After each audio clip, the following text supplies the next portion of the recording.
The Minister of Water and Sanitation, Senzo Mchunu, is today expected to brief the media on the state and quality of water supply in the Durban metro. Since April, the floods last year, dozens of suburbs have battled constant water interruptions. Now, there's expected to be some relief. Newsroom Africa's Karinda Jagmohan following this story for us. And Karinda, good morning to you. Perhaps it's worth a reminder to the viewers of the severity of the water interruptions in the city of Durban. How have people been coping there?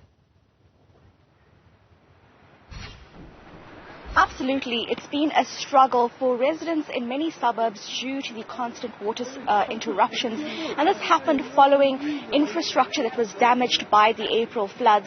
As we're here waiting for the minister to arrive, he's doing an oversight visit at Inanda Dam.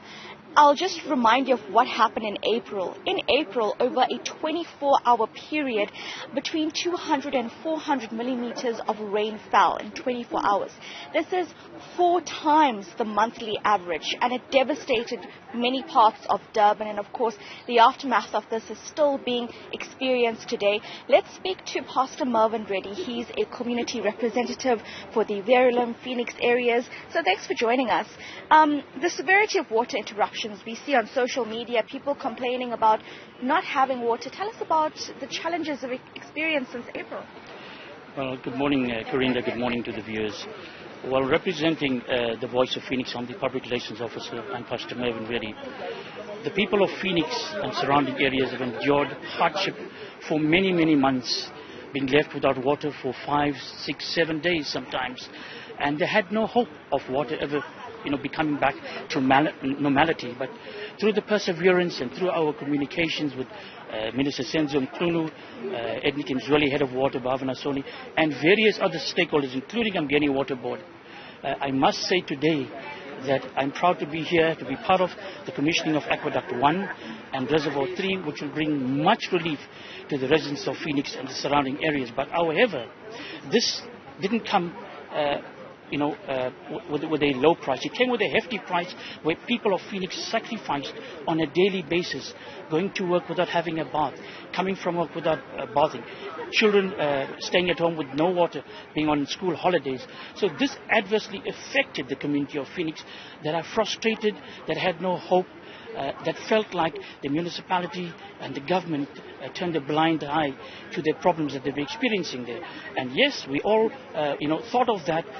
Why was Phoenix used as a dumping ground? Why was this happening only to the community of Phoenix? But the effect of Reservoir 2 that feeds mostly the Phoenix community, that was where the problem is. And we believe that had the municipality intervened early to identify problems, to repair problems that were rising on time and consistently, we would have never had this long endurance with having no water being brought to our communities. Indeed. So there's also certainly maintenance issues, and we know that there's been vandalism at some of our water infrastructure, and I'll just bring you into the situation here. Yesterday, the eThekwini mayor said the State Security Agency is going to investigate why infrastructure has been vandalized, whether it's at home or at reservoirs. How do you feel about that? Do you feel like there should have been attention paid toward this much earlier? Absolutely, Karinda, because at the end of the day, the ratepayers of eThekwini are the ones that are bearing the brunt of infrastructure damages, poor labor sourcing, unskilled contractors that are made to go out and repair a pipe. I mean, when you encounter a pipe that is burst, you don't take a band-aid and put it around it and think that the problem is gone. It's going to resurface maybe 1 month, 2 months, 3 months later. So we are saying to the municipality, when you're bringing about contractors, make sure they are skilled, make sure they have the necessary infrastructure to be able to handle a certain scope of job that they're going out to repair. Because why must the people or the ratepayers of eThekwini suffer when water is a basic commodity, is a basic essential need according to the constitution of our country? And we cannot go without that. Absolutely. Thank you very much for speaking to us. Pastor Mervyn Reddy, he's a representative of the Voice of Phoenix.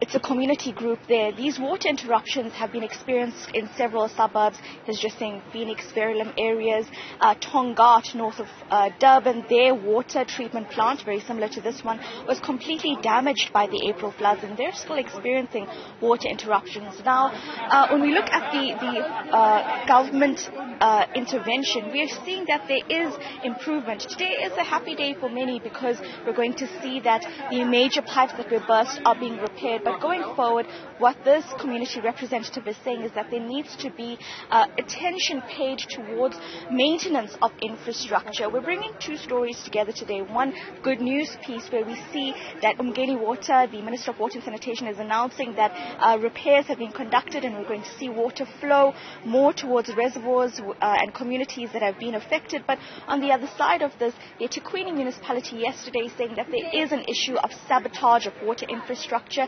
The mayor did not want to dwell on the reason behind this, but saying that it is then a high-level investigation going straight up to the State Security Agency. Very interesting thing happening there. My colleague Nobuhle was just speaking about the electricity crisis as well. So, of course, for many people in Durban, they're now handling an electricity crisis, a water crisis, and just daily living has become unbearable, as you heard during even the festive season, a time to be enjoyed. But let's see what the Water and Sanitation Minister has to say. He's expected to come here in a few minutes. That's why there's people waiting here. And then we'll go and do an oversight visit of the infrastructure that's been repaired, show you the actual equipment used to treat the water that's coming to your reservoir and to your taps, and what can be done going forward, and also whether or not Durban's drinking water is actually safe. It was a report that surfaced here in the city a few days ago, the Umgeni Water saying that water is safe to drink, but let's also hear more of that. We're still waiting for the minister and we'll keep you updated when he does arrive. Karinda Jagmohan, thank you very much for that comprehensive update. Live for us in the city of Durban. That's where the Minister of Water and Sanitation, Senzo Mchunu, is today.